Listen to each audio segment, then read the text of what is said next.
உங்களுடைய தங்கம், வெள்ளி, வைர நகைகளை உடனே செல் பண்ணுமா? நம்பிக்கையான நிறுவனம் Max gold. Call 04445454545. Max gold, cash for gold. நான் ப்ளே பண்ணுற ஆடியோ கொஞ்சம் கேளுங்களேன்.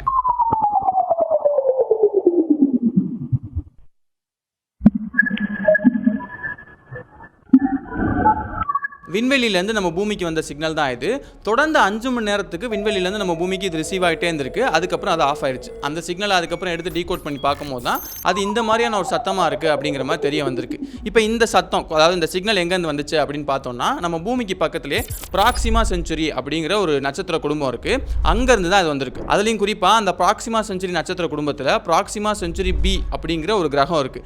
அந்த கிரகம் கிட்டத்தட்ட நம்ம பூமி மாதிரி அப்படியே ஒரு ரெப்ளிகாவாக இருக்குது. அங்கே உயிர்கள் வாழ்றது எல்லா வாய்ப்புமே இருக்குது அப்படிங்கிற மாதிரி நிறைய விஷயங்களை விஞ்ஞானிகள் கண்டுபிடிச்சிருக்காங்க. அந்த குறிப்பிட்ட கிரகத்திலேருந்து தான் இந்த சத்தம் வந்திருக்கு அப்படிங்கிற மாதிரி நமக்கு தெரிய வருது. இதை வச்சு பார்க்கும்போது ஒருவேளை இந்த சிக்னலை ஏலியன் அனுப்பியிருக்குமோ? இல்லை, இதை யாராவது கிளப்பி விட்டுருப்பாங்க அப்படின்னு ஒதுக்கிட முடியாது. ஏன்னா இந்த சிக்னலை 2015 $100 மில்லியன் அமெரிக்கன் டாலர், அதாவது அந்நிய மதிப்புக்கு கிட்டத்தட்ட 654 இந்திய ரூபாய்களுக்கு வந்து செலவு பண்ணி ஏலியன்கள் ஏதாவது சிக்னல் அனுப்புதா அப்படின்னு மெஷர் பண்ணக்கூடிய ஒரு அமைப்பு தான் இந்த சிக்னலை அஃபிஷியலாக ரெக்கார்ட் பண்ணியிருக்காங்க. ஸோ இது ஒரு அஃபிஷியலான சிக்னல். சரி, சிக்னல் வந்துருச்சுன்னா அங்கே டேரெக்டாக ஒரு டெலஸ்கோப்பை திருப்பி இல்லை வேறு ஏதாவது ரிசர்ச் பண்ணி அங்கே ஏலியன் இருக்கா இல்லையாங்கிறத கண்டுபிடிச்சிட வேண்டியதானே? அந்த இடத்துல தான் ஒரு முக்கியமான சிக்கல் இருக்குது. அது என்ன சிக்கல்? இந்த சிக்னல் ஏலியன் தான் அனுப்பிச்சா இல்லையா, இந்த சிக்னல் எங்கேருந்து வந்துச்சு, எப்படி வந்துச்சு, இதெல்லாத்தையும் பற்றி தான் நம்ம இன்னைக்கு ஸ்ட்ரீட் லைட் வீடியோவில் பார்க்க போகிறோம்.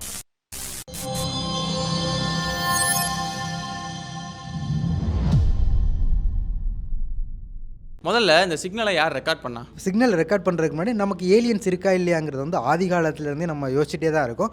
பல நாகரிகங்களில் ஏலியன் தான் வந்து எங்களுக்கு நாகரிகங்களை கற்றுக் கொடுத்துச்சுங்கிற மாதிரி நிறைய கதைகளுமே இருக்குது. இந்த ஏலியனை தொடர்ந்து தேடிட்டு வர நமக்கு டெக்னாலஜியும் வளர ஆரம்பிக்குது. அதுக்கப்புறமா இந்த டெக்னாலஜி யூஸ் பண்ணி ஏலியன் இருக்கா இல்லையாங்கிற கண்டுபிடிக்கலாம்னு சொல்லி நிறைய ஸ்டடீஸ்லாம் உருவாகுது. அப்படி உருவாகின ஒரு ஸ்டடீஸ் தான் SETI, அதாவது search for extraterrestrial intelligence. அதாவது பூமியை விட்டு வெளியே நம்மளை மாதிரி ஏதாவது ஒரு இன்டெலிஜென்டான ஸ்பீசிஸ் இருக்கா அப்படின்னு கண்டுபிடிக்கிறதுக்காக உருவாக்கப்பட்ட ஸ்டடி தான் அது. அந்த ஸ்டடியில் எப்படி வேற்று கிரகத்தில் இருக்கக்கூடிய ஏலியன்ஸ் வந்து நம்ம கூட தொடர்பு பண்ணுறாங்களா இல்லையா, தொடர்பு பண்ணால் எப்படி தொடர்பு பண்ணுவாங்க, இந்த மாதிரி நிறைய விஷயங்கள் தொடர்ந்து டிஸ்கஸ் பண்ணிக்கிட்டே வராங்க. அப்படி ட்ரை பண்ணும்போது அவங்க பூமியை நோக்கி ஏதாவது சிக்னல் அனுப்புறதுக்கான வாய்ப்பு இருக்குது. அந்த சிக்னலை கண்டுபிடிச்சி நம்ம அதை டீகோட் பண்ணி அவங்களோட ஒரு கம்யூனிகேஷனை எஸ்டாப்ளிஷ் பண்ணணும்னு சொல்லிட்டு நிறைய ரிசர்ச்லாம் பண்ணுறாங்க. அதுக்கப்புறமா அதை கண்டுபிடிக்கிறதுக்காக 2015 ஒரு $100 மில்லியன் ஒதுக்கி நிறைய பெரிய பெரிய ரேடியோ டெலஸ்கோப்பில் உருவாக்குறாங்க. அந்த டெலஸ்கோப்பில் நம்ம ஊட்டியில் இருக்கக்கூடிய ஒரு ரேடியோ டெலஸ்கோப்பை இன்க்ளூட் பண்ணுறாங்க. அந்த டெலஸ்கோப்பை வச்சு வேற்று கிரகத்திலேருந்து ஏதாவது சிக்னல் நம்மளை நோக்கி வருதாங்கிறத வந்து தொடர்ந்து ஸ்டடி பண்ணிக்கிட்டே இருக்காங்க. அப்படி ஸ்டடி பண்ணிகிட்டு இருக்கும் போது தான் 2019 நம்ம பூமிக்கு ரொம்ப பக்கத்தில் இருக்கக்கூடிய ஒரு இடத்துல இருந்து ஒரு சிக்னல் வருது. அந்த சிக்னலோட ஆடியோவை தான் நீங்கள் ஆரம்பத்தில் கேட்டீங்க. அப்படி வந்த ஒரு ஏலியன் சிக்னல் தான் BLC-1, அதாவது பிரேக் த்ரூ லிசன் கேண்டிடேட் 1 அப்படிங்கிற அந்த குறிப்பிட்ட சிக்னல். இதை வந்து எப்படி ரெக்கார்ட் பண்ணாங்க அப்படின்னு பார்த்தோம்னா, ஆஸ்திரேலியாவில் பாக்ஸ் அப்சர்வேட்டரி அப்படின்னு ஒன்று இருக்குது. அங்கே இருக்கக்கூடிய ரேடியோ டெலஸ்கோப் வந்து விண்வெளியை நோக்கி தொடர்ந்து பாயிண்ட் பண்ணிட்டு அங்கே சிக்னல்ஸ்லாம் ரிசீவ் பண்ணிகிட்டே இருக்கும். அப்படி பண்ணதில் வந்து 2019 இந்த ப்ராக்சிமா செஞ்சுரி பக்கத்தில் இருந்து ஒரு சிக்னலை வந்து அதை ரிசீவ் பண்ணுது. அவங்களுக்கு ஒரு டவுட் வருது, நிஜமாலே இது ப்ராக்சிமா செஞ்சுரிலேருந்து தான் வருதா அப்படிங்கிற டவுட் ஒன்று என்ன பண்ணுறாங்க அப்படின்னா, அந்த டெலஸ்கோப்புடைய முகத்தை வந்து வேறு பக்கம் திருப்பி பார்க்குறாங்க. அப்போ அந்த சிக்னல் ரிசீவ் ஆகலை.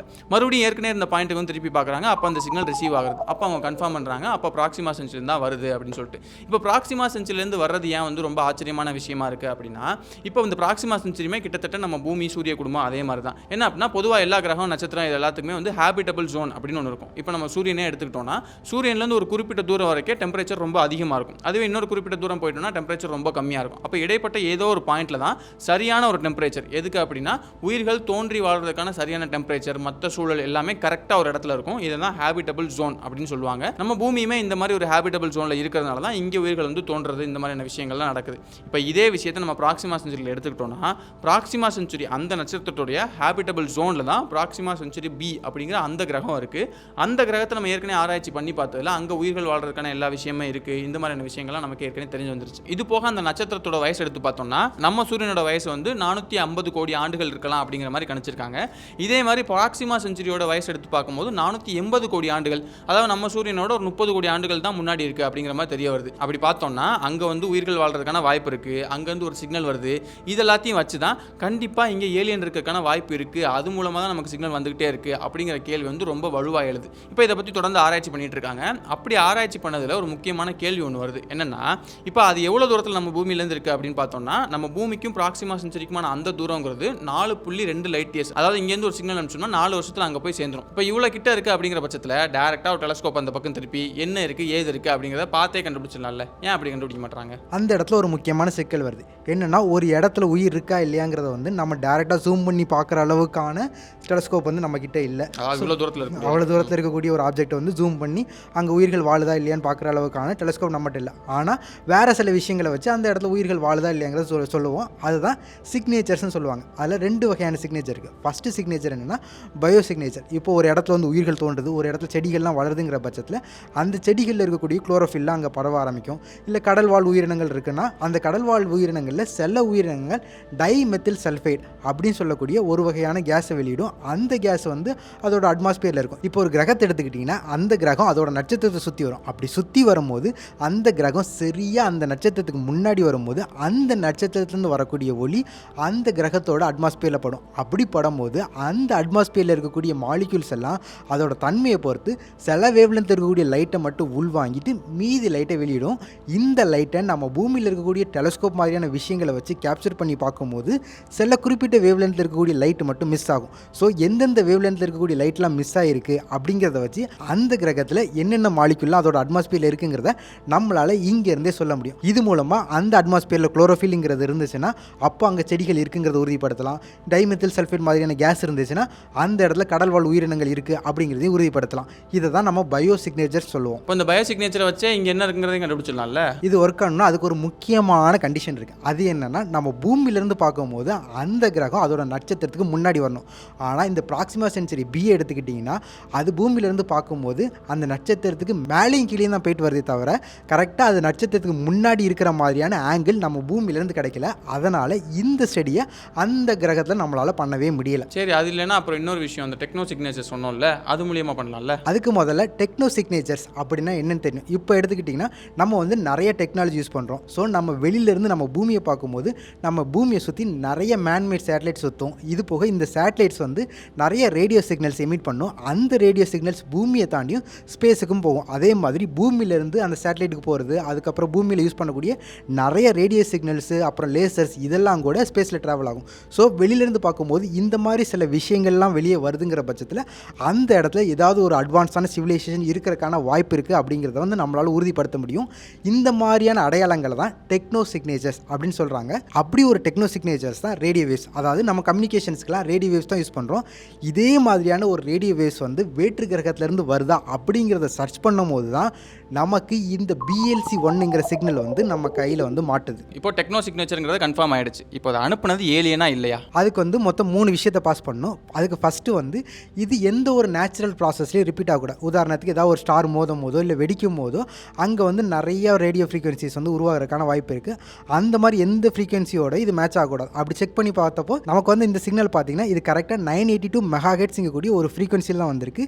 இது எந்த ஒரு நேச்சுரல் ஈவெண்ட்லையும் மேட்சே ஆகலை. ரெண்டாவது, இது வந்து ஹியூமன் யூஸ் பண்ணக்கூடிய சிக்னலாக இருக்காது. ஏன்னா நம்ம நிறையா வந்து ரேடியோ வேவ்ஸ் யூஸ் பண்ணுறோம்.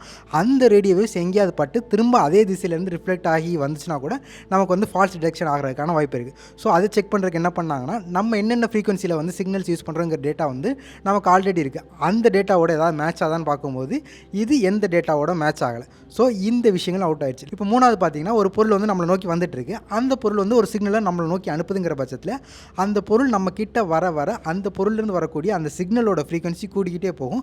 அதுவே தள்ளி போகும்போது அந்த ஃப்ரீக்வன்சி கம்மியாகிட்டே போகும். உதாரணத்துக்கு ஒரு ஆம்புலன்ஸ்லேருந்து வரக்கூடிய அந்த சைரன் சவுண்ட் எடுத்துக்கிட்டிங்கன்னா, அந்த ஆம்புலன்ஸ் உங்களை நோக்கி வருதுங்கிற பட்சத்தில் அந்த ஆம்புலன்ஸ்லேருந்து வரக்கூடிய சவுண்டோட ஃப்ரீக்வன்சி கொஞ்சம் கொஞ்சமாக கூடிக்கிட்டே இருக்கும். அதே நம்மளை விட்டு விலகி போகும்போது அதோட ஃப்ரீக்வன்சி கொஞ்சம் கொஞ்சமாக கம்மியாகிட்டே இருக்கும். இந்த வேல்யூவை தான் ட்ரிஃப்ட் வேல்யூன்னு சொல்லுவோம். இந்த ட்ரிஃப்ட் வேல்யூ ஒவ்வொரு பொருளை பொறுத்து மாறும். உதாரணத்துக்கு சேட்டலைட்டுக்கு ஒரு மாதிரி இருக்கும், அதுவே ஏரோப்ளேன்லேருந்து வர சிக்னலுக்கு வேறு மாதிரி இருக்கும்.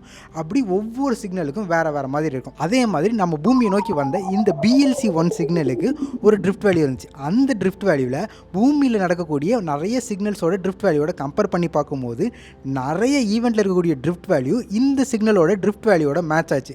அப்படி மேட்ச் ஆகுதுங்கிற பட்சத்தில் இந்த சிக்னல் வந்து பூமியில் நடக்கக்கூடிய இந்த ஏதாவது ஒரு ஈவெண்ட்டில் இருக்கக்கூடிய ஒன்னோட மேட்ச் ஆகி போகலாம், அதுலேருந்து வந்திருக்கிறதுக்கான வாய்ப்பு இருக்குது. அதனால் இதை வந்து ஏலியன் சிக்னல் தான் அப்படிங்கிறத முழுசாக நம்மளால் கன்ஃபார்ம் பண்ண முடியலை. அப்போ அது எந்த பொருள்லேருந்து வந்துச்சுங்கிறதையும் நீங்கள் கண்டுபிடிச்சு சொல்லியிருக்கலாம்ல. 6 வருஷம் ஆச்சுல, இன்னும் அதை கண்டுபிடிக்கலையா? இதில் ஒரு சிக்கல் இருக்குது. என்னென்னா பூமியில் வந்து நிறைய ஃப்ரீக்வன்சிஸ் யூஸ் பண்ணுறோம். அதில் இந்த 982 மெகாஹெர்ட்ஸுங்கக்கூடிய ஃப்ரீக்வன்சி நம்ம யூஸ் பண்ணாட்டியும் கூட இப்போ ஒரு 2 வேறு சிக்னல் இருக்குங்கிற பட்சத்தில் அந்த சிக்னல் சில நேரம் ஒன்னோட ஒன்று இன்டர்ஃபியர் ஆகி சம்மந்தமே இல்லாத இன்னொரு ஃப்ரீக்வன்சியில் வந்து ஒரு சிக்னலில் வெளியிடலாம். அதை தான் வந்து நம்ம சிக்னல் இன்டர்ஃபரன்ஸ் அப்படின்னு சொல்லுவோம். அப்படி ஏதாவது ஒரு சிக்னல் இன்டர்ஃபரன்ஸில் வந்து இந்த மாதிரி ஒரு ஃப்ரீக்வன்சி உருவாகிறதுக்கான சான்ஸ் இருக்குது. அப்படி உருவாகிருக்குங்கிற பட்சத்தில் இது வந்து எந்த 2 ஃப்ரீக்வன்சி மிக்ஸ் ஆகி இந்த சிக்னல் வந்துச்சுங்கிறத நம்மளால் எக்ஸாக்டாக சொல்ல முடியாது. 6 வருஷம் ஆச்சு, இன்னும் கண்டுபிடிக்க முடியலன்னு சொல்கிறாங்க. ஆமாம், 6 வருஷம் ஆச்சு, இன்னும் நம்மளால் 6 வருஷம் கிட்டத்தட்ட, ஆமாம் 6 வருஷம் ஆயிடுச்சு. இன்னும் நம்மளால் எக்ஸாக்டாக எந்த 2 ஃப்ரீக்வன்சி மிக்ஸ் ஆகி இந்த ஃப்ரீக்வன்சி வந்துச்சுங்கிறத எக்ஸாக்டாக நம்மளால் கெஸ் பண்ண முடியல. அப்படி பார்த்தா இன்னொரு கேள்வி வருது. என்னன்னா, ப்ராக்சிமா சென்ச்சுரியோட டேரக்ஷனில் நம்ம அந்த டெலிஸ்கோப்பை திருப்பும் போது அந்த சிக்னல் வந்துச்சு, வேறு பக்கம் திருப்பும் போது வரலன்னு சொல்கிறாங்களே, அது எப்படி? அது என்ன காரணம்னா, பூமியிலேருந்து வரக்கூடிய சிக்னல்ஸ் வந்து நிறைய விஷயங்கள் மூலமாக ரிஃப்ளெக்ட் ஆகலாம். அட்மாஸ்பியரில் ரிஃப்ளெக்ட் ஆகலாம், இல்லை வேறு ஏதாவது ஒரு பொருளில் பட்டு கூட ரிஃப்ளெக்ட் ஆகலாம். அப்படி ஏதோ ஒரு சிக்னல் வந்து எங்கேயோ பட்டு ரிஃப்ளெக்ட் ஆகி ப்ராக்சிமா சென்ச்சுரி இருக்கக்கூடிய அந்த டேரக்ஷனில் இருந்து திரும்ப நம்ம கிரவுண்ட் அப்சர்வேட்டரிக்கு வந்திருக்கிறதுக்கான வாய்ப்பு இருக்குது. அப்படி வந்ததுனால தான் கரெக்டாக டெலிஸ்கோப்பை அந்த ப்ராக்சிமா சென்ச்சுரி நோக்கி வச்சிருக்கும் போது மட்டும் அந்த சிக்னல் வந்திருக்கு, திருப்பினதுக்கப்புறம் வரல. ஆனால் இவ்வளோ விஷயம் சொன்னாலும் இன்னும் நம்மளால் 100% சொல்ல முடியாது. இது கண்டிப்பாக வந்து ஹியூமன் இன்டர்ஃபரன்ஸ்னால தான் வந்துச்சு அப்படிங்கிறத நம்ம சொல்ல முடியாது. ஏலியன் மூலமாக தான் வந்துச்சு அப்படிங்கிறதையும் நம்ம 100% சொல்ல முடியாது. இன்னும் ஃபர்தராக ரிசர்ச் நடக்க தான் இது நிஜமாலே ஏலியன் சிக்னலா இல்லைனா ஹியூமன் இன்டர்ஃபரன்ஸானா அப்படிங்கிறது நமக்கு போக போக தான் தெரியும். அப்படியே ஒருவேளை இது ஏலியன் நினச்சிருந்தாலும் ஏலியனோட லாங்குவேஜ் நமக்கு தெரிய போகிறதில்ல, அது என்ன டீகோட் பண்ணி வச்சிருக்கு, என்ன விஷயங்கள் இருக்குங்கிறத வந்து புரிஞ்சுக்கிற அளவுக்கு நம்ம வளர்ந்துட்டோமாங்கிறதும் ஒரு பெரிய கேள்விக்குறியாக இருக்குது. இந்த மாதிரி விண்வெளி சம்மந்தப்பட்ட விஷயங்களை வந்து நம்ம தொடர்ந்து அப்டேட் பண்ணிகிட்டே இருக்கோம். அதில் கடைசியாக பிளாக் ஹோலை பற்றி ஒரு வீடியோ பண்ணியிருப்போம். என்ன விஷயம் அப்படின்னா, இப்போது பொதுவாக ஒரு நட்சத்திரம் தான் அதோடைய கடைசி காலகட்டத்தில் வந்து பிளாக் ஹோலாக மாறி அதை சுற்றி இருக்கக்கூடிய எல்லா விஷயங்களையும் தனக்குள்ளே கொஞ்சம் கொஞ்சமாக இழுத்துக்க ஆரம்பிக்கும். அப்படி பார்த்தோம்னா நம்ம சூரியனும் ஒரு நட்சத்திரம் தானே, நம்ம சூரியன் அதோடைய கடைசி காலகட்டத்தில் பிளாக் ஹோலாக மாறுமா? இல்லை இன்னொரு விஷயம் என்னென்னா, நம்ம மில்கி வே கேலக்ஸி இருக்குல்ல, அதுக்கு நடுவில் ஒரு பிளாக் ஹோல் இருக்குது அப்படிங்கிறத கண்டுபிடிச்சி அதை ஃபோட்டோலாம் எடுத்து கூட நமக்கு காமிச்சாங்க.